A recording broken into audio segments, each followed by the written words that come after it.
Today we have the privilege of having President Kevin Ingram from Manhattan Christian College here to share with us today the Word of God. He has been at Manhattan Christian College since 1999 and has been the president there for the last 9 years. Now, he didn't come alone today. He actually brought 4 students, one of their ministry teams, with him today, and I know they were sharing during the Sunday school hour with our youth, but they're also here this morning, and that includes one of our youth from a few years ago, Elizabeth McNeil. So, Elizabeth, are you here? There she is, right there. Okay, so we're excited to have her back and just proud of the work she's done there, and I've heard great things as she's been home on breaks and, you know, Christmas and all those times. I have a tendency when I see her to ask her, how are things going? And she just has wonderful things to say about Manhattan Christian College. Now, I know that means that they're from up there in Yankee territory, up in Kansas, but hey, we just want to welcome them here. We're glad they've come today. I know they have a display out in the lobby, and right after church, they'll be out there able to answer questions that you may have about the college, and also for students just to be thinking about your future. What would God have you to do? Would you be willing to go to Bible college and maybe give him a few years of your life there? So, hey, let's just give a warm Oakwood welcome to President Kevin Ingram. Thank you. It's good to be with you this morning. I'll share, yes, we are from Kansas, from Yankee country, but if it helps, my roots are from Alabama. And my wife always says when we're headed to Alabama and we hit the Oklahoma line and we hear somebody order French fries in a McDonald's in Oklahoma, that she says the biggest smile comes across my face, because I know I'm getting close to home, and people down there talk a little bit more that way than y'all do in Oklahoma. But I'm glad I've lost my accent and come talk really this morning. Let me first and foremost say, on behalf of everybody at MCC, thank you so much for your partnership. I know you hear a lot of news and everything covered on the national news about the cost of higher education. And yes, a college degree costs a lot of money. And the one thing that helps keep that price down for students going to Bible college are the many partners, individuals, and churches who give to us to help us do what we do. When you look at our budget about, well, let me use it this way. This year on March 19th is the day that the students' tuition money ran out, and we share that with the students. We call it Thankful Thunder Day, to let them know that the rest of the year that it costs for us to operate the college is covered by donors. And so March 19th is where their money ends, and the contributions help carry us through June 30. And the Oakwood Church is a big part of that, so let me say thank you. And you are really a part of helping us fulfill our mission to educate, equip, and enrich Christian leaders.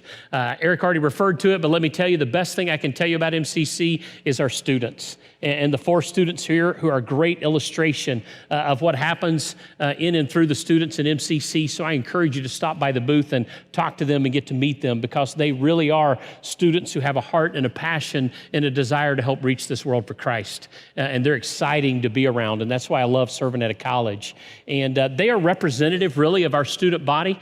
We are uniquely located right across the street from Kansas State University, and it is literally right across the street. And about a third of our student body are enrolled in dual degrees. They get a Bible and leadership degree from MCC, and then a professional degree from Kansas State. And the other 2/3 are enrolled in Christian ministries degree, where they get Bible and leadership as well as a professional ministry degree. And of the 4 students, one of them, 25% of the 4 is in a dual degree program. The other 75% are in ministry degrees, and that falls pretty closely to that relationship. So I encourage you to get to know them, ask them what it's like, how it works, because bottom line, I think you would agree with me, we need people, men and women of God in every single profession, who are helping penetrate the world with the gospel of Jesus Christ. Would you agree with that? And that is the vision statement of Manhattan Christian College. That's what our founder intended in 1927. So get to know them. I encourage you to discover MCC. And again, let me say thank you, because without your partnership, we would not be able to do what we do in preparing those young leaders. But my clock's already ticking, so let me get to my sermon this morning, okay? We live in an interesting financial world. I'm learning more about it being and serving in higher ed, because while we don't get funds from the state, the college doesn't. The Kansas resident students do get some money through the state in a Kansas comprehensive grant that's really a kind of a need-based scholarship to help him really from a school choice. If they want to go to a private college, they get this grant. And so I stay in touch with what's going on at the state level much more than I ever did before in my life. And right now in Kansas, they have to cut $300 million out of the budget between now and June 30th for the state of Kansas to have a balanced budget. I don't know what's going on in Oklahoma, but Kansas is in a tough spot. And then they've got to cut $600 million from next year's budget for next year to work in the anticipation revenues. And you obviously know what's gone on at the federal government. The shutdown we had a few years ago, we're right next to Fort Riley. A friend of mine went on 32-hour weeks, and he didn't get to work the other 8 hours, and it was a way that they juggled finances. And so it's an interesting question. What would happen if the government really did shut down for the long term? What's an even more interesting question is this: what would happen if the church shut down? What would happen if Christian ministries and missions in America shut down? It's a fascinating question because if ministries and missions shut down, food pantries would run empty, residents in nursing homes would go unvisited, AIDS orphans in Africa would lose their monthly support, homes built for the homeless would be scaled back. Countless orphanages would be closing. Parents with wayward children would be left without support. Funerals would go unofficiated and weddings would be put on hold. Teens dealing with drugs and drinking and cutting and bullying would be adrift without support. Hundreds of millions of dollars into aid and benevolence for the poor and to disasters would end. Even more babies would be aborted than there are now. And future leaders who are being prepared for ministry would go unprepared. And what's worse than that is this: the most important message every human needs to hear, the gospel of Jesus Christ, would go unproclaimed. And that's the real tragedy. But let me ask an even more personal question of you this morning. What would happen if you shut down? What would happen if you quit serving? What would happen if you quit giving? What would happen if you quit teaching, you quit leading, you quit cleaning, you quit helping, you quit praying? What would happen if you shut down? And to make it even a little bit more personal, do you do enough that would even be noticed? I ask that question because in my church experience through the years, I've been at the college for 15 years, but I served in local church ministry for 16 years before that. I have found that the Pareto principle, which is a business principle, is true in the church as well. The Pareto principle is this: it's a 20-80 rule. 20% of the work you do gives you 80% of the production in your job. 80% of what you do gives you 20%. It also applies in a business that 20% of the people do 80% of the work there. Now, I know you're probably already thinking, I know the 80% who only does 20% of the work at the place I work, right? If you didn't think about that, it might be you. I'm just saying, I'm just challenging you a little bit, okay? Just want to lay that out there. So now you're already thinking about those people that are in that category, right? But that principle is true in the church. 20% of the members of a church do 80% of the ministry, and the other 80% do the 20%. 20% of the giving to this church 80% of the people in this church comes from 20% of the givers, and the other 20% of the income comes from 80% of the givers. I've looked at it in the schools giving. We have 150 churches who help support our ministry.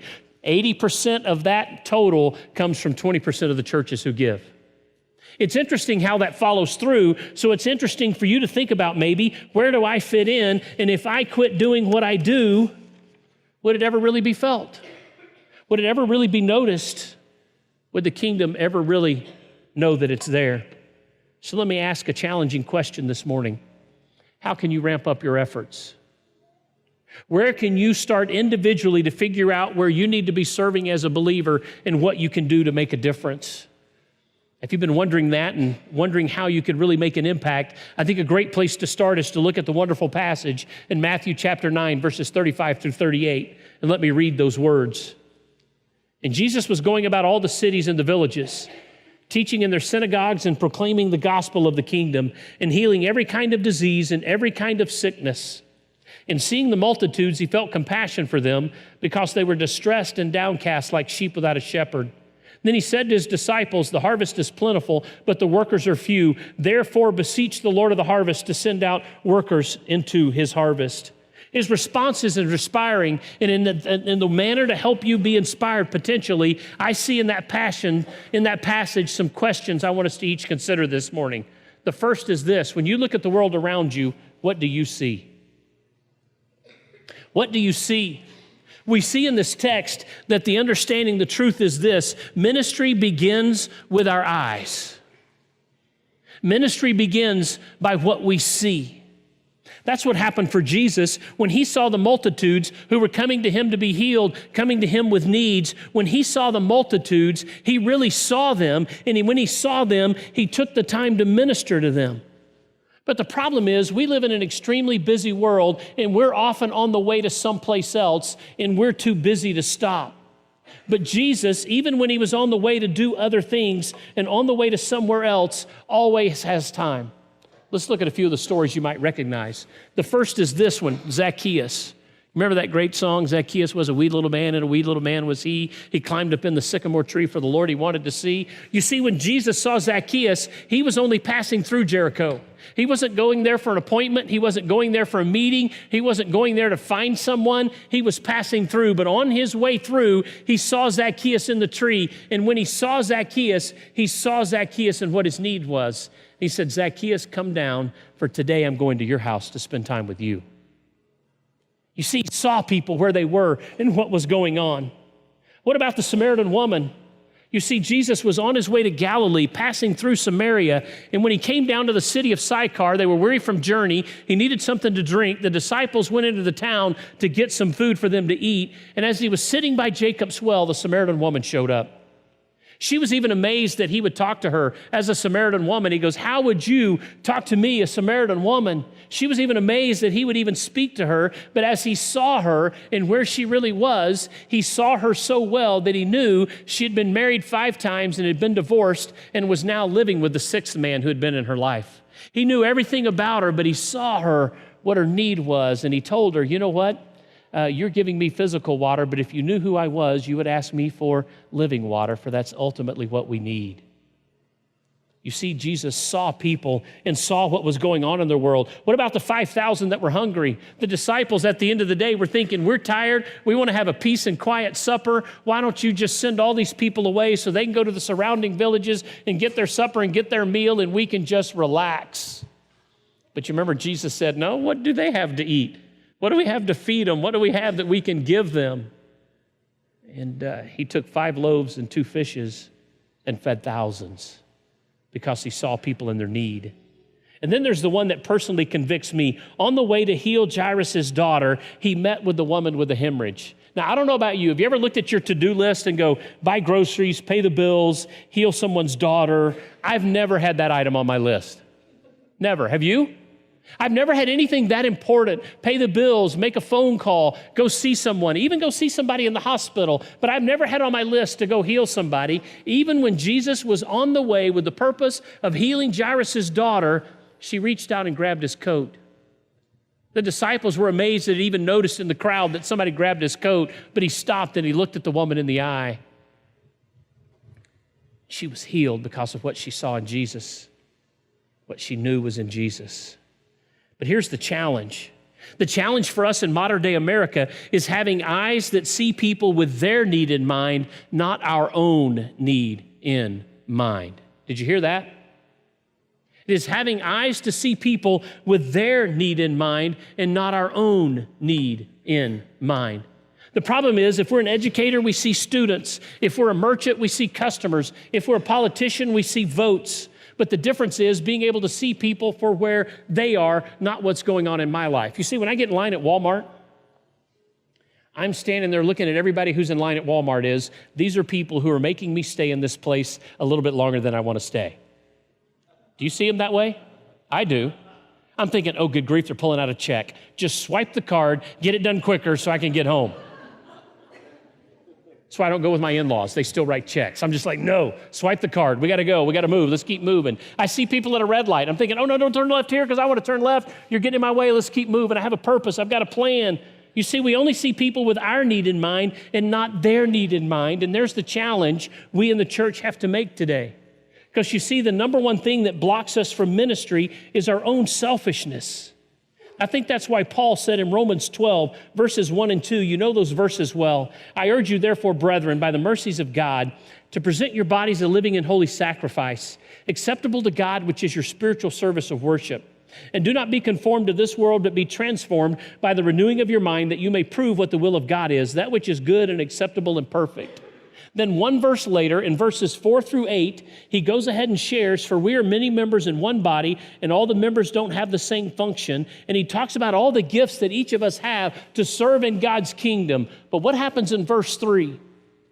Verse 1 and 2, give your body in service. Verses 4 through 8, here are ways you can serve. Verse 3 says this, for through the grace given to me, I say to every man among you not to think more highly of himself than he ought to think. You know what's a barrier from us seeing people at their real point of need? It's our own selfish focus. Often we don't see people where they really are because we only see ourselves, and what we really need is humility. And I want us to understand this. Humility is not thinking meanly of yourself. It is simply not thinking of yourself at all.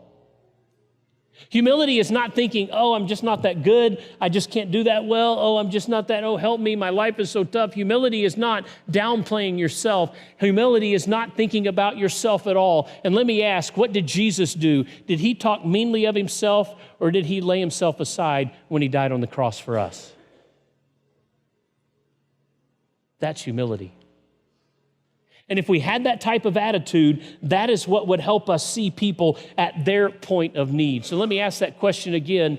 What do you see when you look around in the midst of your world? What do you see at work? What do you see in your neighbors? What do you see with the people standing in line? And as you look around in the world around you, I want to ask you not only what do you see, but what do you feel?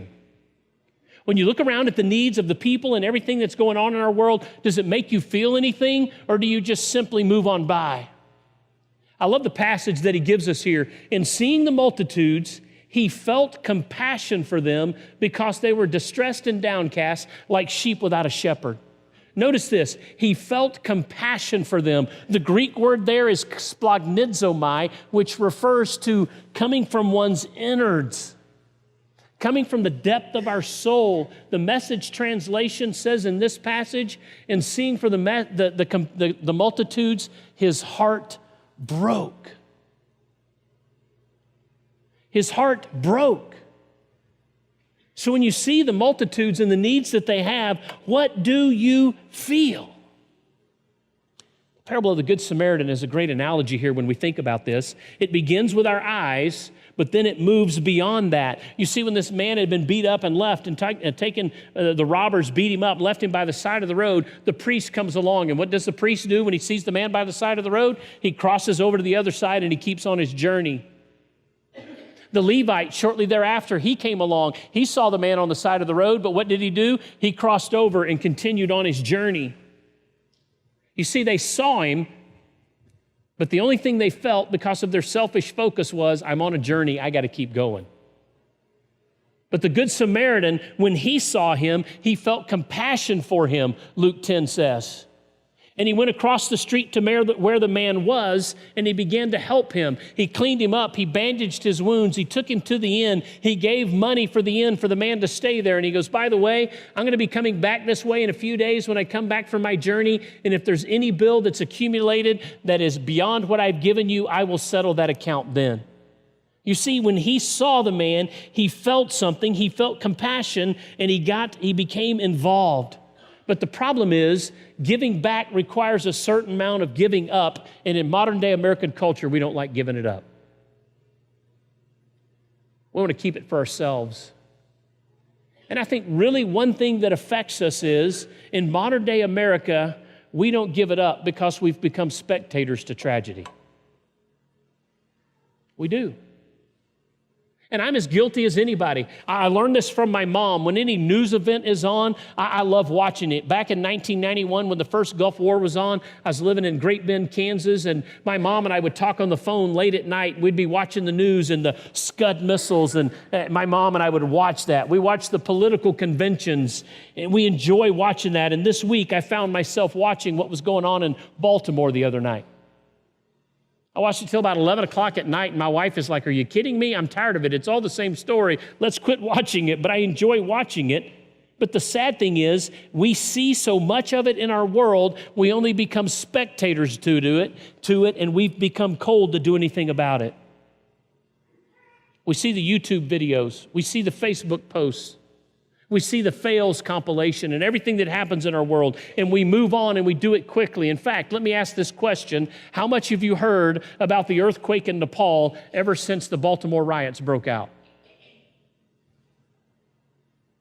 In fact, I look on USA Today app every day and clicked on the news. In the last few days, there has not been one story about the thousands who have died in Nepal. But we're covering everything else. Why? Because we're only interested in what's new and what's next. So we've grown cold to making a difference in our world. I think a modern-day parable of the Good Samaritan may read this way. The priest crossed over, and when walking by, he Instagrammed a picture of the man laying on the side of the road. The Levite, when he passed by, he also crossed over and posted a video of the carnage on Facebook so everybody would see it. You see, we've become a spectator to tragedy, but we shouldn't be as the church. So, if you see something and it stirs your inwards, it leads to the next question. What are you doing about it? This is the question the church needs to answer today. What are you doing about it? In fact, what's interesting is it is getting harder and harder to be a Christian in our world because when we hold biblical opinions, people are disagreeing with us more and more and more. But here's the challenge. While it's becoming harder and harder to do it, it's only becoming that much more important for us to do it. It's only becoming that much more of a necessity that we represent Christ and we give people the real need that they have, which is Jesus Christ. So what are you doing about it? You see it, Congress isn't going to solve our problems. A president isn't going to solve our problems. A governor or a mayor or a police department isn't going to solve our problems in the world. The person who's going to solve our problems is the name of Jesus Christ. So let me ask a question again, church. What are you doing about it? You see, that's what Jesus laid out when he said in the passage. He said to his disciples when he felt compassion, the harvest is plentiful, but the workers are few. And he challenged them, therefore beseech the Lord of the harvest to send out workers into his harvest. He did the very thing that I'm challenging you to do. He said he saw them. He felt compassion for them. They were distressed and downcast, harassed and helpless, whatever your translation says. And then he said, we need to do something about it. And the first step is praying that the Lord of the harvest would send out workers into his harvest. And last time I checked, the workers of the harvest he was praying for is everybody in this room. Every one of us. Biblical compassion requires compassionate action. It's not enough to say, oh dear, oh my. The question we need to be asking and the prayer we need to be praying is for workers to be sent out to the harvest and asking ourselves, what are we doing about it? In fact, compassion without action is not biblical compassion. But too often we assuage our guilt by following the path principle and the opposite of it. We intend to do something and we feel good. We leave church and go, boy, what a good sermon. I intend to do something. And then we only judge ourselves by our intentions, not by our actions. But the principle is direction, not intention, determines your destination. If the five of us traveling down from Manhattan, Kansas yesterday had left Manhattan, Kansas, and if you know directions, Manhattan is north of here. We're Yankees from the north. And we had left Manhattan and we'd hit I-70 and we'd have turned east on I-70 and driven 3 hours and 30 minutes like it took us to get to Enid, Oklahoma from Manhattan, Kansas. Would we have ever gotten to Enid, Oklahoma if we'd left going east? We could have driven all day long and said, you know what, we intend to go to Enid. Our intent is to go to Enid. We really, really, really intend to go to Enid. But we'd have ended up somewhere in Columbia, Missouri. We wouldn't have ended up in Enid, Oklahoma. Because direction, not intention, determines your destination. In church, I challenge you today, don't just intend to do something. Don't just say, I intend to get started someday. I intend to help in that way someday. Get going now. Because our world needs Jesus Christ like never before. And don't think you have to do something great to make a difference. In fact, didn't Jesus say, even if you give somebody a cup of cold water and do it in my name, it's like you're giving it to me? Even a cup of cold water.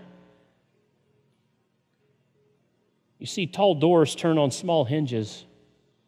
It doesn't take much to make a big movement. So let me ask you, are you a people of faith? Ask yourself individually, am I a person of faith? If you are, you have to understand this truth. Faith is not even worthy of the name until it erupts into action. At all. Isn't that what James said in James chapter 2? Did he say this? Faith without works is? Okay, 3 people have it right. Faith without works is? Let me ask the question again. What are you going to do about it? And the challenge for us in the church today is to open our eyes. And when we open our eyes, open up our hearts. And once we open up our hearts, we need to ask God and pray that the Lord of the harvest would send out workers into the harvest, and even specifically pray, Father, how do I need to be involved in your harvest work that you have in store for all of us? What can I do to make a difference for your kingdom? Some action steps you can take this morning. For one, pray that your eyes that have been blurred by selfishness would be open to truly see the needs of those around you. Your coworkers, your neighbor, your family members. Pray that your hearts and my heart that has been hardened by the media in our world, that it would be softened to really see the needs of people. And pray that as God reveals in your heart what you can do, that you get busy doing it. And maybe the most important step you could take from there is this. Tell somebody what that is and ask them to hold you accountable to do it. Pray that God would open your eyes and help you see what you need to see, even open your heart to help you feel what we need to feel, that He would open your life to do what you need to do and that He has made you to do. And tell somebody to hold you accountable to do what that is. So let me ask a question to close with. What if you did more? What if you did more? What if you really thought, I know I'm doing this, and I'm a part of the 20% who does 80%, but what if I did more? I'm a part of the 80% that only does the 20%. What if I did more for God's economy and for God's kingdom? More so that the message of Jesus Christ could be proclaimed to more and more people all the time. You see, too often we're limited by our own thoughts and our own selfishness and never do what God has called us to do. Let me tell the story of a life of a lady who was just a classy lady. I knew her well because she was involved in my life personally as I was growing up, but I really didn't know everything about her until I went to her own funeral. You see, I knew her because she was my high school Sunday school teacher. And so when I happened to be in Alabama when she passed away, there was no doubt I was going to go to her funeral. And I went to her funeral and I heard the story start to be told that I never knew. She was the oldest of her 3 siblings, and her mom died when she was in her early teens. Her dad was working and staying busy, so she took on the challenge of helping raise her siblings. As she got older, she got married, and her mom had already passed away, and after a few years of being married, her husband and her had children, and her oldest son was born, and he was healthy, but her youngest son was born, and he was a quadriplegic who had no mental capability whatsoever. Never able to react to anything in the world and just lived a really tough life. As she was caring for her family, a few short years later, her dad broke his hip, so he was incapacitated. Her dad moved into her home, and she helped care for her dad. She helped care for her handicapped son. She also kept their family moving, helping support her husband and her oldest son. A few short years later, her dad passed away. Right about the same time, her husband had a stroke. So she went from caring for her dad to caring for her husband while also raising her son and caring for her severely handicapped son. A few short years later, her husband passed away. And it wasn't too long after that her oldest son also was involved in a car wreck and killed. And it wasn't too many years later that her handicapped son also passed away. She said at his funeral, she said, I know I never got to speak with him and he never got to reply, but there was one day when I came in, he smiled in recognition of me, and that's all God ever needed to give me for the 31 years I cared for him, to let me know that what I did was right. Fascinating story. But let me go back to what I said right at the beginning. Although all that was going on in her life, although she had every reason to say, I'm busy, I'm doing enough, I'm caring for my dad, I'm caring for my husband, I'm caring for my handicapped son, although she had been through all of that, I hope you heard she taught high school Sunday school, and she was my high school Sunday school teacher. But to let you know, I found out at her funeral, not only had she done that, she'd done it for 25 years, while at the same time she was going through all of that tragedy in her family. My appreciation for this great saint of God increased exponentially on the day of her funeral because what she had done for Christ. You know what was interesting? There were several hundred people at her funeral. Half of them had had her as their high school Sunday school teacher. Why? Because although she was doing a lot, she wondered what she could do more. She cared for us. She brought us Krispy Kreme donuts every Sunday morning in high school. Whatever kind we wanted. If you wanted chocolate iced cream filled, glazed, cream, it doesn't matter. She brought it. She cared. She taught us the Word of God. Because she said, what can I do more? You see, when she saw her group of high school's kids, she saw the future. And her heart spoke to that. And she got involved teaching that. So let me ask you again, what has God laid upon your heart to do? What can you do that you're not already doing? In fact, I don't think there'd be any pastor in the room who would say, you know what? No, we really don't need you doing that. It's okay. Just go back. Go on. Did you ever say that, Eric? Would you? No, I don't think so. Yeah. Why? Because there's no name that has been given among men in heaven or on earth by which we must be saved except the name Jesus Christ. And while it's becoming harder and harder to serve Him, harder and harder to proclaim Him, harder and harder to stand on His word while the world is wiping it away, it's only becoming that much more important that Christians ask themselves these three questions. When I look at the world around me, what do I see? What do I feel? And what do I need to do about it? My challenge is that simply today, that you would ask those three questions and that you would do something about it in the name of Jesus Christ.